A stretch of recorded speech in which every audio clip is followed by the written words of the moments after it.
ចិត្តវាខុសគេមិនដឹងស្អីទេដាក់តែញ៉ែរត់តែថ្ងៃមកភូមិមានមួយគេហៅវាអាចងរៃមិនដឹងជាស្អីពួកម៉ាក់មួយនេះ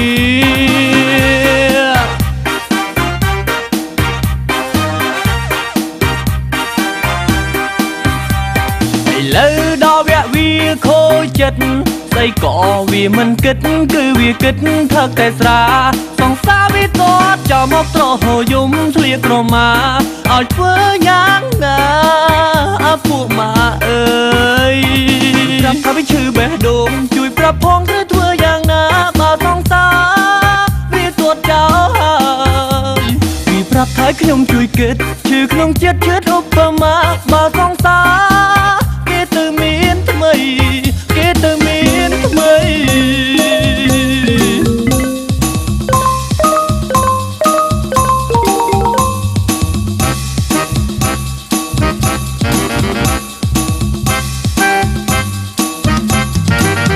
ឥឡូវនាំវាទៅរំធងបាសក្រែងវាឈប់យំប្រាប់តែទៅដល់ក្នុងវងវាក៏មិនព្រមឲ្យឈប់យំឡើយអាពួកម៉ាអើយ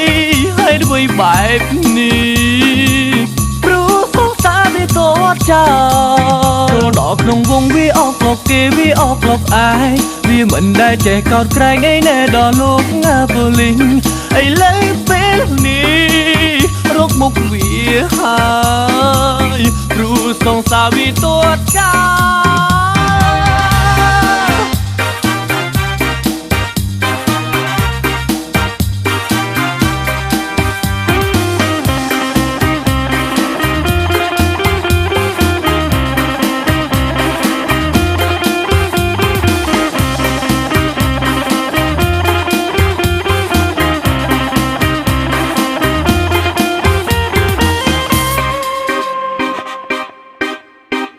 ពួកម៉ាក់មួយសែនព្រួយចិត្តវាខុសគេមិនដឹងស្អីទេដាក់តែញ៉ែរត់តែថ្ងៃមកភូមិមានមួយគេហៅវាអាចងរៃមិនដឹងជាស្អីពួកម៉ាក់មួយនេ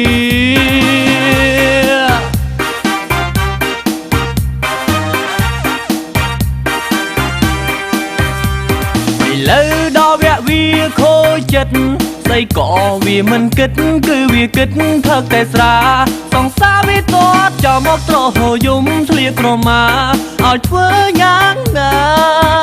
ពួកម៉ាអើយប្រាប់ថាវាឈឺបេះដូងជួយប្រាប់ផងត្រូវធ្វើយ៉ាងណាបើសង្សារវាតតចោលហើយវាប្រាប់ថាខ្ញុំជួយគិតឈឺក្នុងចិត្តឈឺឧបមាបើសង្សារគេទៅមានថ្មីគេទៅមានថ្មី